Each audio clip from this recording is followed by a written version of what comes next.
me protestën e tyre të paparë ndonjëherë. Kryengritja paqësore më e fuqishme apo protesta paqësore më e fuqishme e njohur në histori mund të quhet si weekendi diasporës i atyre trive, trejave, burrave dhe grave që udhëtuan mira kilometra nga toka, deti dhe ajri dhe u bashkuar me bashkëdhetarët e tyre për largimin e regjimit autoritar më të egër që Shqipëria ka njohur pas diktaturës totalitare të Enver Hoxhës. Ky akt madhështor ka mbushur me besim dhe shpresë zemrat e mbarë shqiptarëve dhe të kombit shqiptar. Manifestimi dhe rrethimi epik i epicendrës së krimit është një arritje historike, e cila e bën të pashpresë, e bën fundekrye të pashpresë sundimin e Edi Ramës dhe të mafjes së tij në Shqipëri. Ndaj dhe thirrja ime për çdo demokratë dhe demokrat, për çdo mbështetëse dhe mbështetës të Partisë Demokratike, por dhe çdo qytetar shqiptar që e don këtë vend, të vazhdojnë protestën më të fuqishme që ka njohur vendi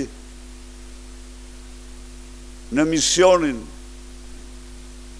e madh shpëtimtar ndaj vendit dhe kombit. Çdo natë vendi i tyre është në sheshin dhe rrugët e Tiranës në betejën për liri, për votë e lirë dhe kundër autokracisë. Çdo demokrat e demokrat duhet ta ketë të qartë se vendi i nderit i tij është në fushë betejë qytetare, kësaj radhe jo me flamurin dhe simbolet e partisë, mbasi kjo është një protestë qytetare, të cilën ne, si të tillë, e respektojmë plotësisht, të cilën ne bëjmë gjithçka për të dhënë kontributin ton, por vetëm e vetëm si qytetar, kësaj radhe si qytetar.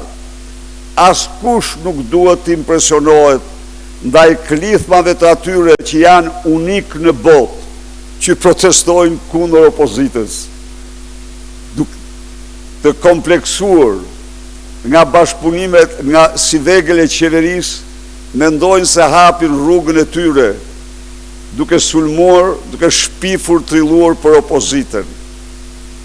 As një gjethe, as një degës demokrat nuk duhet të pengoj ju të shifni trungun. Trungun qytetar të kësaj proteste, kauza e cilës në çdo pikë të paraqitur ka qenë dhe është kauza e juaj, kauza e Partisë Demokratike.